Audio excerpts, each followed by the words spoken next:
आज त्यांनी नको म्हणून विनंती केली, त्यामुळे आता उद्या ती चर्चा होईल.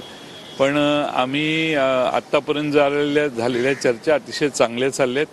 पुढच्याही चर्चा उत्तम होतील असा मला विश्वास आहे. लोकसभेच्या निवडणुकीमध्ये बारामतीमध्ये पराभव झाल्यानंतर अजित पवारांनी खंत व्यक्त केली आहे की न सांगता लोकांची कामं केलेली योग्य नाही, लोकांना त्याची किंमत उरत नाही, अशा पद्धतीची खंत व्यक्त केली. कारण की लोकसभेच्या निवडणुकीमध्ये सातत्याने अजित पवार यांनी मी बारामतीमध्ये काय विकास कामं केली यांचा पाढा वाचलेला होता, परंतु त्या विकास कामांचा लोकांना कोणताच प्रभाव पडत नाही अशी खंत व्यक्त केली.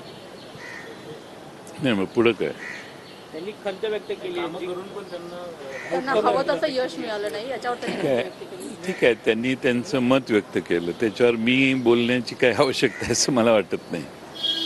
सर, महाराष्ट्रामध्ये येणारा आणखी एक प्रकल्प जो नागपूरमध्ये खरं तर येणार होता, सोलर प्रकल्प, तो आता पुन्हा एकदा गुजरातकडे जाताना पाहायला मिळतोय.